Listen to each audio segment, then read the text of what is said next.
सभी श्रोताओं का हार्दिक अभिनंदन। लीजिए सुनिए मुंशी प्रेमचंद द्वारा लिखित कहानी नाग पूजा।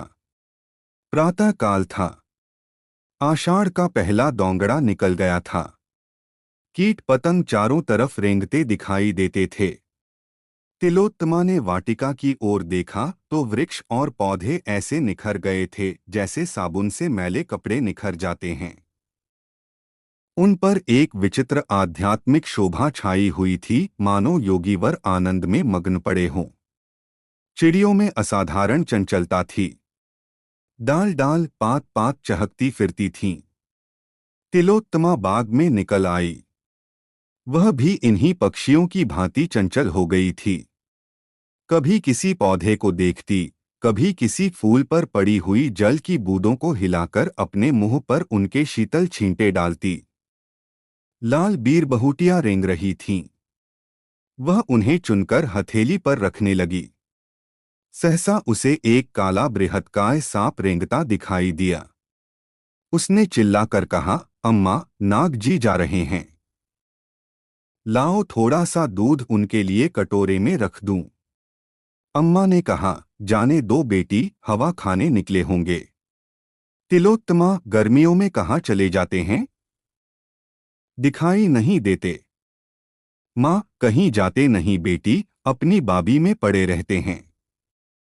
तिलोत्तमा, और कहीं नहीं जाते। माँ, बेटी हमारे देवता हैं, और कहीं क्यों जाएंगे? तुम्हारे जन्म के साल से ये बराबर यहीं दिखाई देते हैं। किसी से नहीं बोलते। बच्चा पास से निकल जाए पर जरा भी नहीं ताकते। आज तक कोई चूहिया भी नहीं पकड़ी। तिलोत्तमा, तो खाते क्या होंगे? माँ, बेटी, यह लोग हवा पर रहते हैं। इसी से इनकी आत्मा दिव्य हो जाती है। अपने पूर्वजन्म की बातें इन्हें याद रहती हैं। आने वाली बातों को भी जानते हैं। कोई बड़ा योगी जब अहंकार करने लगता है तो उसे दंड स्वरूप इस योनि में जन्म लेना पड़ता है। जब तक प्रायश्चित्त पूरा नहीं होता तब तक वह इस योनि में रहता है। कोई कोई तो 100-100, 200-200 वर्ष तक जीते रहते हैं। तिलोत्तमा, इनकी पूजा न करो तो क्या करें? माँ, बेटी कैसी बच्चों की सी बातें करती हो, नाराज जो जाए तो सिर पर न जाने क्या विपत्ति आ पड़े। तेरे जन्म के साल पहले पहल दिखाई दिए थे। तब से साल में 10-5 बार अवश्य दर्शन दे जाते हैं। इनका ऐसा प्रभाव है कि आज तक किसी के सिर में दर्द तक नहीं हुआ। कई वर्ष हो गए। तिलोत्तमा बालिका से युवती हुई। विवाह का शुभ अवसर आ पहुंचा। बारात आई, विवाह हुआ। तिलोत्तमा के पति गृह जाने का मुहूर्त आ पहुंचा। नई वधू का श्रृंगार हो रहा था। भीतर बाहर हलचल मची हुई थी। ऐसा जान पड़ता था भगड़ पड़ी हुई है। तिलोत्तमा के हृदय में वियोग दुख की तरंगें उठ रही हैं। वह एकांत में बैठकर रोना चाहती है। आज माता पिता, भाई बंद, सखियां सहेलियां सब छूट जाएंगी। फिर मालूम नहीं कब मिलने का संयोग हो, न जाने अब कैसे आदमियों से पाला पड़ेगा। न जाने उनका स्वभाव कैसा होगा। न जाने कैसा बर्ताव करेंगे। अम्मा की आंखें एक क्षण भी न थमेंगी। मैं एक दिन के लिए कहीं चली जाती थी तो वे रो रोकर व्यथित हो जाती थीं। अब यह जीवन पर्यंत का वियोग कैसे सहेंगी? उनके सिर में दर्द होता था तो जब तक मैं धीरे धीरे न मलूं, उन्हें किसी तरह कल या चैन ही न पड़ती थी। बाबूजी को पान बनाकर कौन देगा? मैं जब तक उनका भोजन न बनाऊं, उन्हें कोई चीज रुचती ही न थी। अब उनका भोजन कौन बनाएगा? मुझसे इनको देखे बिना कैसे रहा जाएगा? यहाँ जरा सिर में दर्द भी होता था तो अम्मा और बाबूजी घबरा जाते थे। तुरंत वैद्य हकीम आ जाते थे। वहां न जाने क्या हाल होगा। भगवन बंद घर में कैसे रहा जाएगा? न जाने वहां खुली छत है या नहीं। होगी भी तो मुझे कौन सोने देगा? भीतर घुट घुट कर मरूंगी। जगने में जरा देर हो जाएगी तो ताने मिलेंगे। यहाँ सुबह को कोई जगाता था तो अम्मा कहती थीं सोने दो, कच्ची नींद जाग जाएगी तो सिर में पीड़ा होने लगेगी। वहाँ व्यंग्य सुनने पड़ेंगे, बहू आलसी है, दिन भर खाट पर पड़ी रहती है। वे पति तो बहुत सुशील मालूम होते हैं। हाँ, कुछ अभिमानी अवश्य हैं। कहीं उनका स्वभाव निठुर हुआ तो?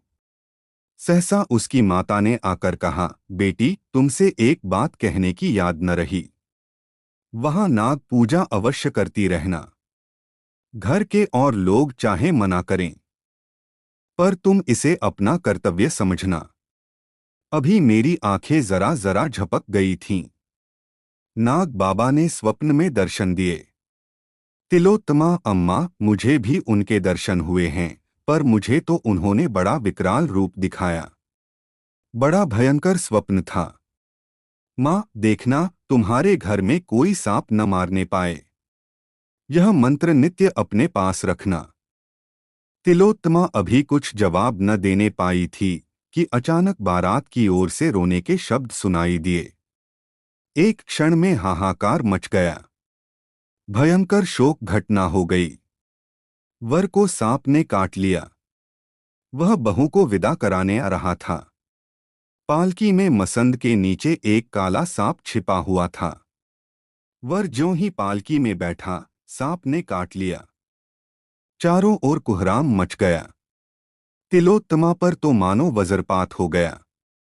उसकी मां सिर पीट पीट कर रोने लगी। उसके पिता बाबू जगदीश चंद्र मूर्छित होकर गिर पड़े। हृदय रोग से पहले ही से ग्रस्त थे। झाड़ फूंक करने वाले आए, डॉक्टर बुलाए गए, पर विष घातक था। जरा देर में वर के होंठ नीले पड़ गए, नख काले हो गए, मूर्छा आने लगी। देखते देखते शरीर ठंडा पड़ गया। इधर उषा की लालिमा ने प्रकृति को आलोकित किया, उधर टिमटिमाता हुआ दीपक बुझ गया। जैसे कोई मनुष्य बोरों से लदी हुई नाव पर बैठा हुआ मन में झुंझलाता है कि यह और तेज क्यों नहीं चलती, कहीं आराम से बैठने की जगह नहीं, यह इतनी हिल क्यों रही है। मैं व्यर्थ ही इसमें बैठा, पर अकस्मात नाव को भंवर में पड़ते देखकर उसके मस्तूल से चिपट जाता है। वही दशा तिलोत्तमा की हुई। अभी तक वह वियोग दुख में ही मग्न थी, ससुराल के कष्टों और दुर्व्यवस्थाओं की चिंताओं में पड़ी हुई थी। पर अब उसे होश आया कि इस नाव के साथ मैं भी डूब रही हूँ। एक क्षण पहले वह कदाचित जिस पुरुष पर झुंझला रही थी, जिसे लुटेरा और डाकू समझ रही थी, वह अब कितना प्यारा था। उसके बिना अब जीवन एक दीपक था, बुझा हुआ। एक वृक्ष था, फल फूल विहीन। अभी एक क्षण पहले वह दूसरों की ईर्ष्या का कारण थी, अब दया और करुणा की। थोड़े ही दिनों में उसे ज्ञात हो गया कि मैं पति विहीन होकर संसार के सब सुखों से वंचित हो गई। एक वर्ष बीत गया। जगदीश चंद्र पक्के धर्मावलंबी आदमी थे, पर तिलोत्तमा का वैधव्य उनसे न सहा गया। उन्होंने तिलोत्तमा के पुनर्विवाह का निश्चय कर लिया। हंसने वालों ने तालियां बजाईं, पर जगदीश बाबू ने हृदय से काम लिया। तिलोत्तमा पर सारा घर जान देता था। उसकी इच्छा के विरुद्ध कोई बात न होने पाती। यहाँ तक कि वह घर की मालकिन बना दी गई थी। सभी ध्यान रखते कि उसका रंज ताजा न होने पाए, लेकिन उसके चेहरे पर उदासी छाई रहती थी, जिसे देखकर लोगों को दुख होता था। पहले तो माँ भी इस सामाजिक अत्याचार पर सहमत न हुई, लेकिन बिरादरी वालों का विरोध ज्यों-ज्यों बढ़ता गया, उसका विरोध ढीला पड़ता गया। सिद्धांत रूप से तो प्रायः किसी को आपत्ति न थी, किंतु उसे व्यवहार में लाने का साहस किसी में न था।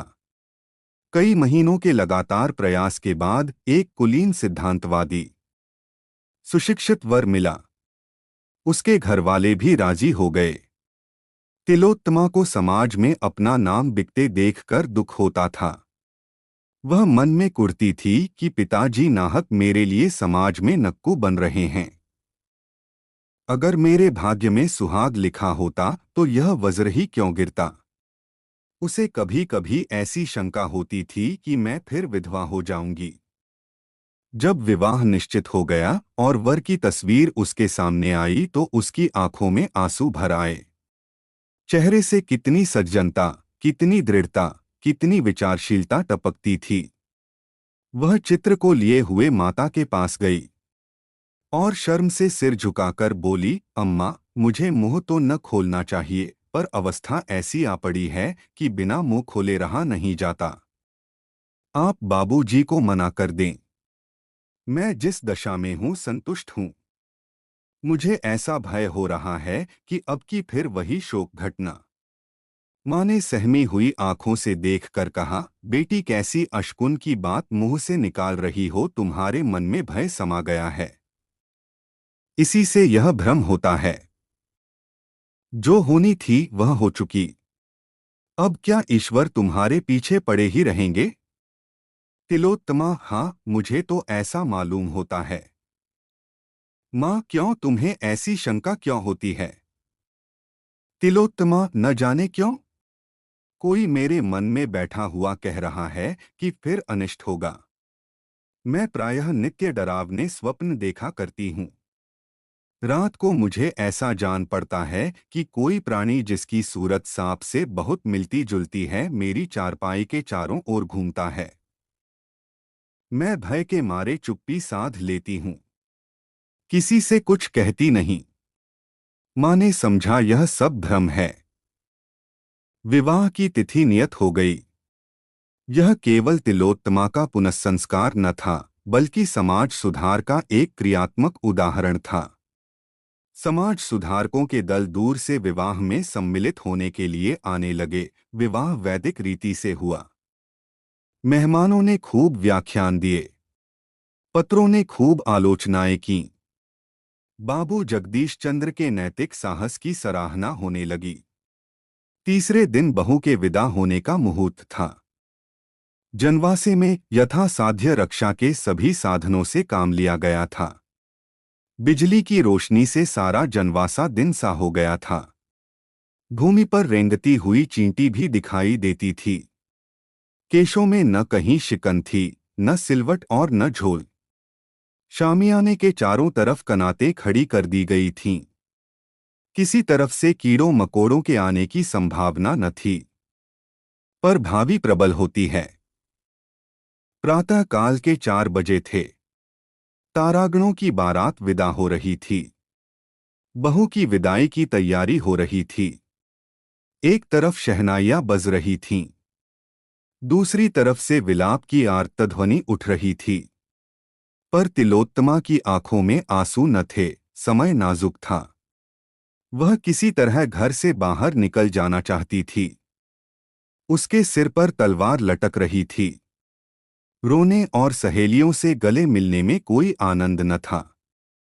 जिस प्राणी का फोड़ा चिलक रहा हो उसे जर्राह का घर बाग में सैर करने से ज्यादा अच्छा लगे तो क्या आश्चर्य है।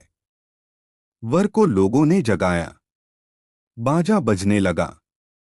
वह पालकी में बैठने को चला कि वधू को विदा करा लाए। पर जूते में पैर डाला ही था कि चीख मारकर पैर खींच लिया। मालूम हुआ पांव चिंगारियों पर पड़ गया। देखा तो एक काला सांप जूते में से निकलकर रेंगता चला जाता था। देखते देखते गायब हो गया। वर ने एक सर्द आह भरी और बैठ गया। आंखों में अंधेरा छा गया। एक क्षण में सारे जनवासे में खबर फैल गई। लोग दौड़ पड़े। औषधियां पहले ही रख ली गई थीं। सांप का मंत्र जानने वाले कई आदमी बुला लिए गए थे। सभी ने दवाइयां दीं। झाड़ फूंक शुरू हुई। औषधियां भी दी गईं, पर काल के सामने किसी का वश न चला। शायद मौत सांप का वेश धरकर आई थी। तिलोत्तमा ने सुना तो सिर पीट लिया। वह विकल होकर जनवासे की तरफ दौड़ी। चादर ओढ़ने की भी सुधि न रही। वह अपने पति के चरणों को माथे से लगाकर अपना जन्म सफल करना चाहती थी। घर की स्त्रियों ने रोका। माता भी रो रोकर समझाने लगीं। लेकिन बाबू जगदीश चंद्र ने कहा, कोई हरज नहीं, जाने दो पति का दर्शन तो कर ले, यह अभिलाषा क्यों रह जाए। उसी शोकान्वित दशा में तिलोत्तमा जनवासे में पहुंची, पर वहां उसकी तस्कीन के लिए मरने वाले की उल्टी सांसें थीं।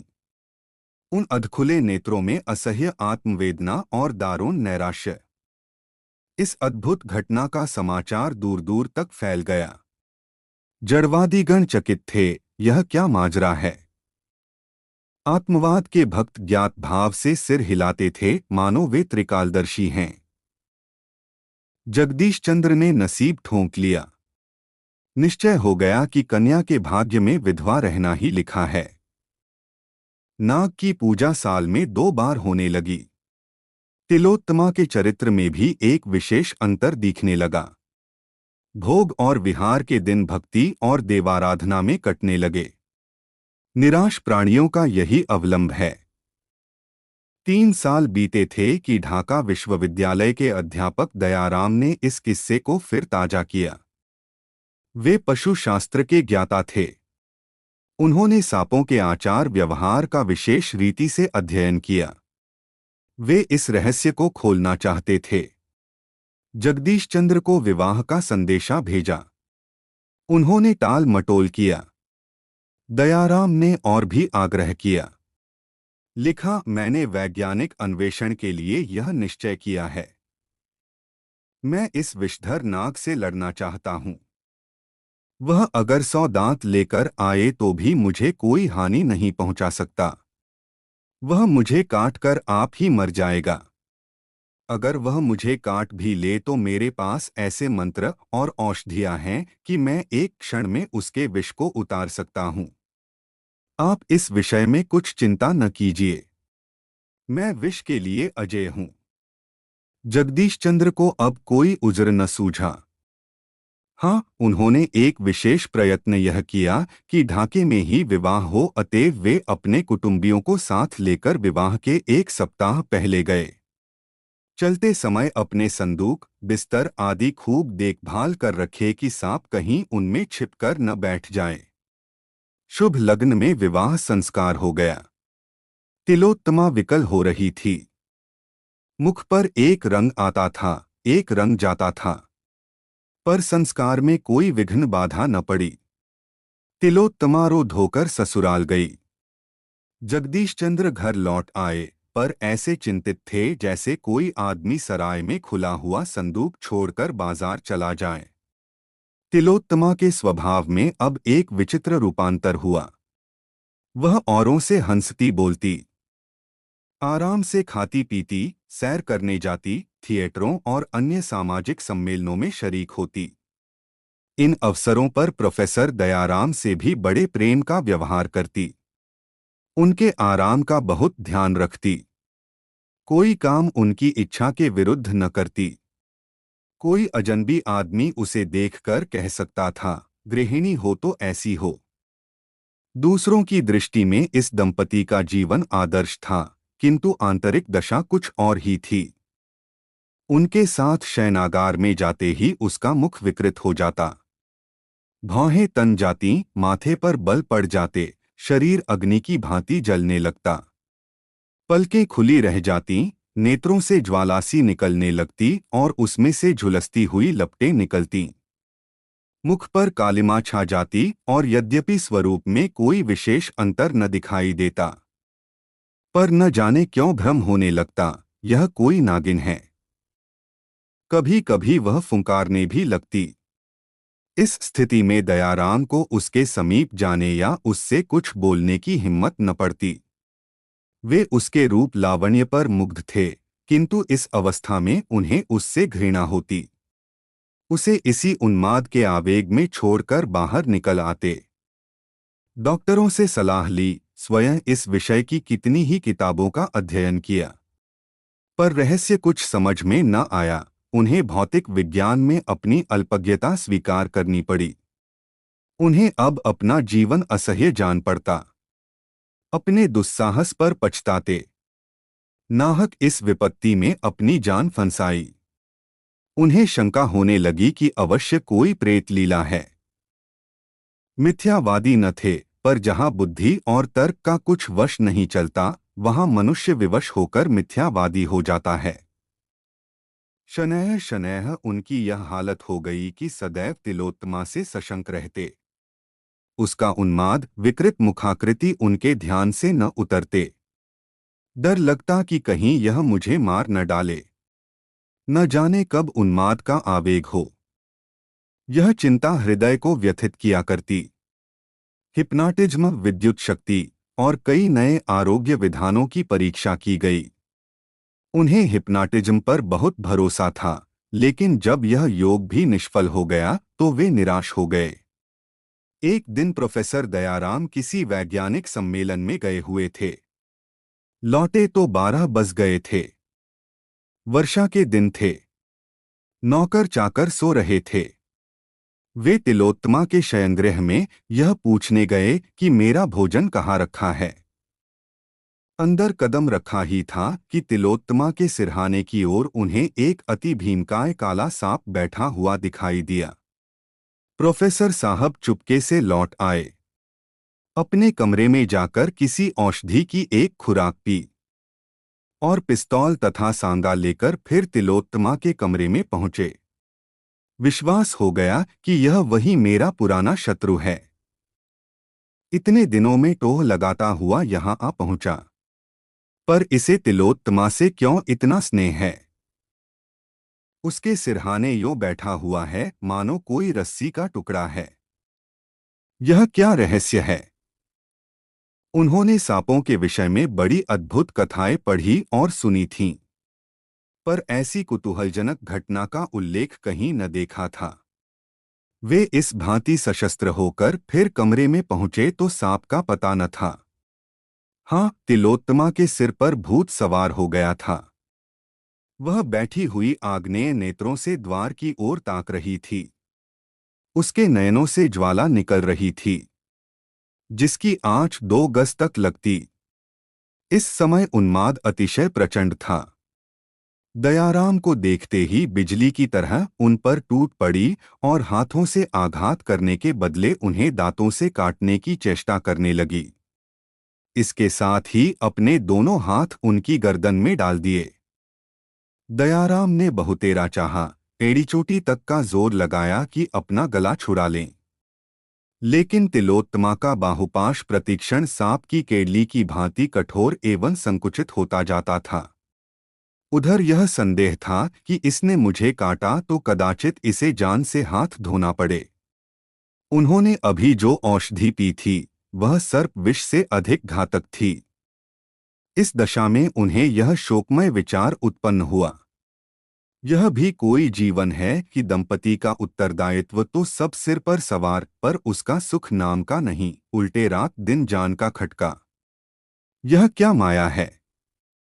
वह सांप कोई प्रेत तो नहीं है जो इसके सिर आकर यह दशा कर दिया करता है।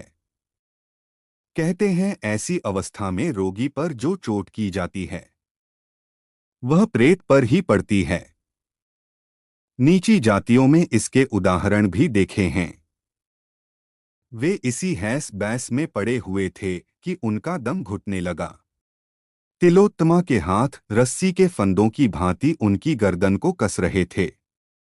वे दीन असहाय भाव से इधर उधर ताकने लगे। क्यों कर जान बचे कोई उपाय न सूझ पड़ता था। सांस लेना दुस्तर हो गया। देह शिथिल पड़ गई, पैर थरथराने लगे। सहसा तिलोत्तमा ने उनके बाहों की ओर मुंह बढ़ाया। दयाराम कांप उठे।